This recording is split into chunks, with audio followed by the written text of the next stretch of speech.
Now though, can you ever have a good breakup? Well, Shakira's split from her ex has been making headlines after he left her for a younger girlfriend. And well, she's now hit back in her latest song, which are believed, I think they are, attacking her former partner. Relationship expert Paul Carrick-Brunson joins me live. Oh, it's a shame, it's all got very dark there, hasn't it? So what can we do to not go down the Shakira road and try somehow to keep things amicable? Yeah, you're absolutely right, Lorraine. That was dark. But here's what we have to understand is that when we go through a breakup, our brain processes it the same way as physical pain, right? And we have physical symptoms.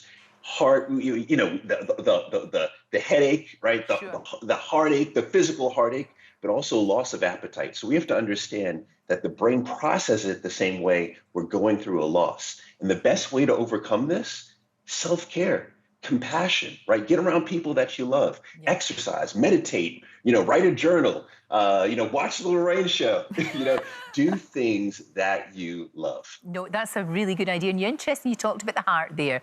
You can have real heartache, can't you? When things are not going well or in the middle of a breakup. And it's hard, isn't it, Paul, not to feel angry, upset, betrayed, especially if your partner has left you for someone else, because you feel enraged by that and also a bit stupid. They've been lying to you all that time. It's all these things you've got to come to terms with.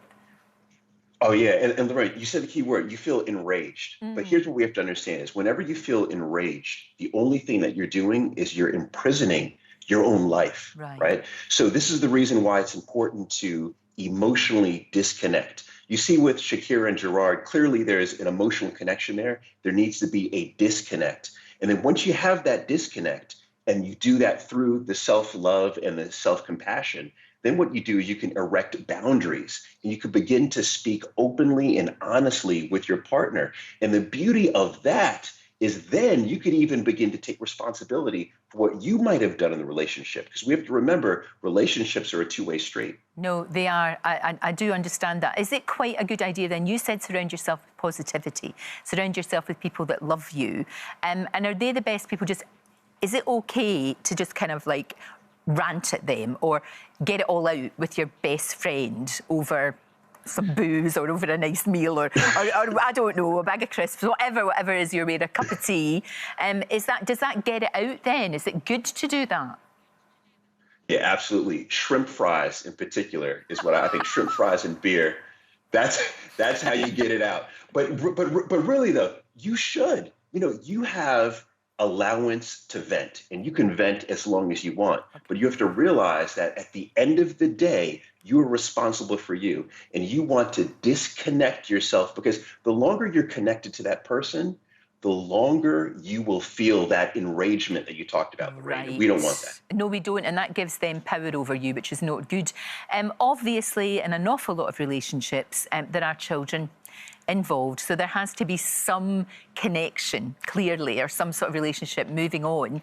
And it's navigating that whole sort of co-parenting thing is hard, isn't it? It's tough, but you've got to for the kids.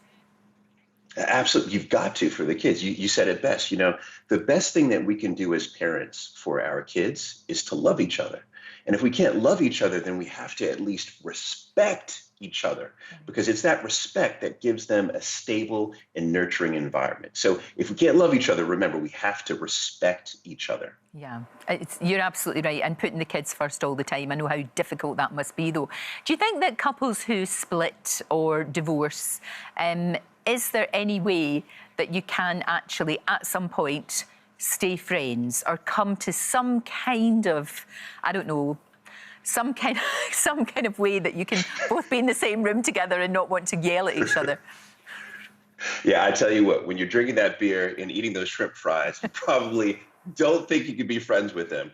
But here's what we have to understand is there are great examples that are out there. We have Gwyneth Paltrow and Chris Martin who are doing a great job with their unconscious, or their, should I say, their conscious coupling. And here's what I always say is that I remember Barack Obama's presidential campaign, and he had this very famous speech, "Yes, we can." And what I want you to know is that if you are going through a breakup, you're going through a divorce, yes, you can become friends. Studies show that over half of couples who break up with children end up becoming friends.